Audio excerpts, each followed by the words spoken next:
मित्रों नमस्कार। मैं सुधीर श्रीवास्तव ज्योतिष अनुसंधान केंद्र में आपका स्वागत करता हूं। मित्रों, आप लोगों ने मेरे चैनल को अगर अभी तक सब्सक्राइब नहीं किया है तो जल्द सब्सक्राइब करें ताकि मेरे आने वाले नए एपिसोड और वीडियोस की सबसे पहले आपको जानकारी मिल पाए। मित्रों, ज्योतिषीय योगों की श्रृंखला में आज हम बात करेंगे दशमेश दसम भाव से बनने वाले दुर्योग के विषय में। दसम भाव के स्वामी अर्थात दशमेश से बनने वाले दुर्योग के विषय में।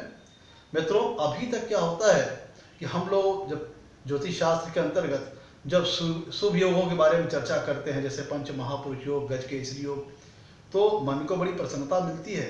लेकिन जीवन की ये भी कड़वी सच्चाई है कि हमें जो जीवन में संघर्षों का सामना करना पड़ता है वह कुंडली में खराब ग्रह स्थितियों के चलते और अशुभ योगों की वजह से चर्चा करना पड़ता है। तो हमने जो हमारी जो योगों की श्रृंखला चल रही है, इसके अंतर्गत हमने बहुत से शुभ योगों के बारे में जाना और कुछ अशुभ योगों के बारे में भी जाना, और उसी श्रृंखला को बढ़ाते हुए आज हम दशमेश से बनने वाले दुर्योग के बारे में जानेंगे। मित्रों, दसम कुंडली के दसम भाव से व्यक्ति के जो जीवन में करने वाले जो कर्म है, जो उसका करियर है, जो उसकी वर्क लाइफ है, जो उसका जॉब है, इन सब सारी चीजों का विचार हम कुंडली के दसम भाव से करते हैं। व्यक्ति अपने जीवन में कितनी सफलता पाएगा कार्यों में, कितना उसे फेम मिलेगा, कितनी प्रसिद्धि मिलेगी, कितना नाम, कितना यश मिलेगा, कितनी वो वेल्थ क्रिएट कर पाएगा अपने कर्म के माध्यम से, इन सब सारी चीजों का विचार हम कुंडली के 10वें भाव से करते हैं। और अगर दसम भाव का मजबूत है, दसम भाव का स्वामी अर्थात दशमेश कुंडली में मजबूत है, शुभ स्थान में है, शुभ प्लेशर में है, तो जातक को जीवन में अपने कार्यों में अच्छी सफलता मिलती है, कम मेहनत में अच्छी सफलता मिलती है। लेकिन अगर हम उसके उलट बात करें, कुंडली में दसम स्थान और उसका स्वामी दशमेश अगर कमजोर है तो व्यक्ति को जीवन में काफी संघर्षों का सामना करना पड़ता है। किसी भी कार्यों में सफलता पाने के लिए जातक को अतिरिक्त प्रयास करना पड़ता है। उसको ऐसा प्रतीत होता है कि उसको कोई भी रिजल्ट एक अत्यंत संघर्ष करने के पश्चात ही प्राप्त होता है, गहरा संघर्ष करने के बाद ही उसे कोई रिजल्ट प्राप्त होता है। तो इसी कड़ी में आज हम चर्चा कर रहे हैं दसम भाव के स्वामी अर्थात दशमेश से बनने वाले दुर्योग के विषय में। दुर्योग में तो इसकी जो परिभाषा है, जिसकी डिफिनीशन है, वो ये है कि कुंडली में जब दसम भाव का स्वामी अर्थात दशमेश कुंडली के त्रिक स्थानों पर, जैसे 6वां भाव, 8वां भाव और 12वां भाव, मतलब दशमेश अगर कुंडली के 6ठे भाव या 8वें भाव या 12वें भाव में बैठ जाए, तब कुंडली में दशमेश से बनने वाले दुर्योग का निर्माण हो जाता है, जिसके चलते जातक को अपने कार्यों में सफलता पाने के लिए काफी संघर्ष करना पड़ता है। ऐसा जातक काफी स्वार्थी प्रवृत्ति का होता है और वो अपने स्वार्थ को अपने हित को सिद्ध करने के लिए नैतिक मूल्यों को दरकिनार करते हुए किसी प्रकार के भी कार्यों को करने वाला होता है। मतलब ऐसा व्यक्ति चाहता है कि उसको सफलता मिले, चाहे बाय हुक और बाय क्रुक। मतलब ऐसा व्यक्ति सफल होने के लिए नैतिक मूल्यों को, नैतिक आधारों को भी दरकिनार कर सकता है और वो अपनी सफलता को प्राप्त करने के लिए किसी भी प्रकार के हथकंडे का इस्तेमाल करता है। इसीलिए कहा गया है कि ऐसा व्यक्ति काफी स्वार्थी होता है। वह लोगों को धोखा देने में भी नहीं हिचकता, क्योंकि कुंडली में जो 6ठा भाव होता है वह ऑब्स्टेकल्स का, बाधाओं का, दिक्कतों का, परेशानियों का, संघर्षों का। 8वां भाव होता है जीवन में होने वाली अकस्मात परिवर्तनों का, अकस्मात दुर्घटनाओं का, जीवन का, मृत्यु का। 12वां स्थान होता है व्यय का और कह लीजिए कि स्थानांतरण का। तो अगर दशमेश कुंडली के 6वें भाव, 8वें भाव या 12वें भाव में बैठ जाता है तो ऐसे जातकों को अपने कार्यों में सफलता पाने के लिए काफी संघर्ष करना पड़ता है। और ऐसे लोग को अपने जो कर्म के हिसाब से, जिस हिसाब से मेहनत करते हैं, जिस हिसाब से काम करते हैं, उनको ऐसा लगता है कि उन्हें अपने कर्म के अनुरूप उनको प्रसिद्धि नहीं प्राप्त होती है, वो सम्मान प्राप्त नहीं हो पाता है। उन्हें कहीं ना कहीं ऐसा लगता है कि जो उनको यश जो चाहिए होता है वो उनको नहीं प्राप्त होता है।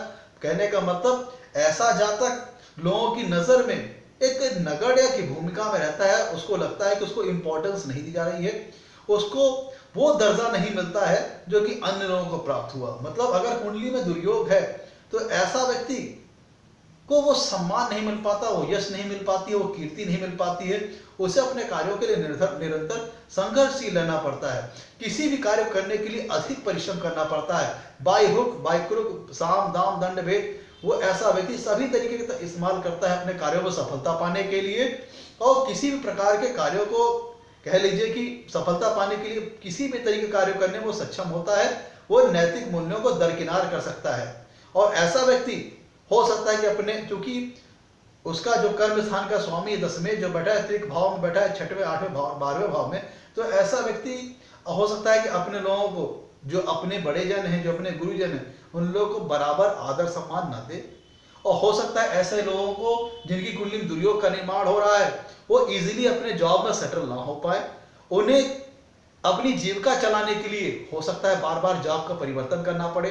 जैसे एक नौकरी छूट गई, फिर दूसरी नौकरी पकड़ी, फिर तीसरी नौकरी पकड़ ली, या फिर कुछ ऐसी जो नौकरी उन्होंने पकड़ी जिसके चलते उनका कोई स्थायी निवास नहीं बन पाता है। एक दर से दूसरे दर, दूसरे दर से तीसरे दर, तीसरे दर से चौथे दर, उनका ट्रांसफर ही होता रहता है, मतलब लगातार स्थानांतरण होता रहता है। मतलब अगर कुंडली में 10वें त्रिक भाव में, 6वें 8वें या 12वें भाव में है, तो या तो व्यक्ति जॉब में संघर्ष करना पड़ता है, कई जॉब, एक जॉब पकड़ी उसमें सफल नहीं हुए, फिर दूसरी जॉब पकड़ी उसमें छूटी, फिर तीसरी पकड़ी, या फिर उसी जॉब के अंतर्गत उसे कई बार ट्रांसफर्स होने पड़ते हैं, मतलब एक सिटी से दूसरी सिटी, तीसरी सिटी से चौथी सिटी, मतलब किसी एक दर पे वो प्रॉपर अपनी वेल्थ क्रिएट नहीं कर पाता।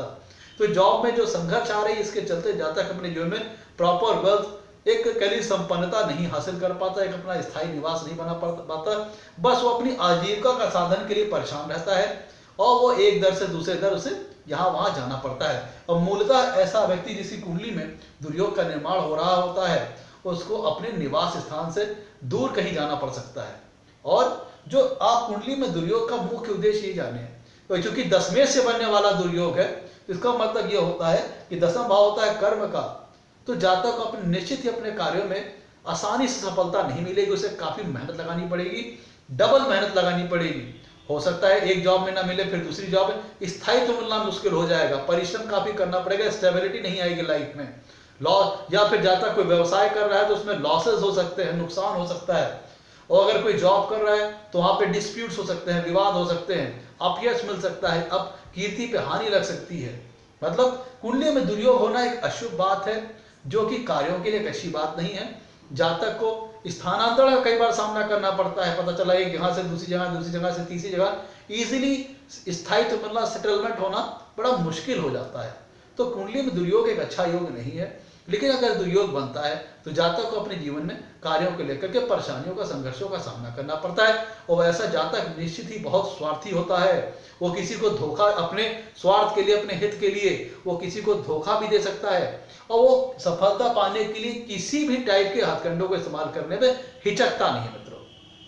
तो ये था आज हम लोगों ने चर्चा की कुंडली में दुर्योग की।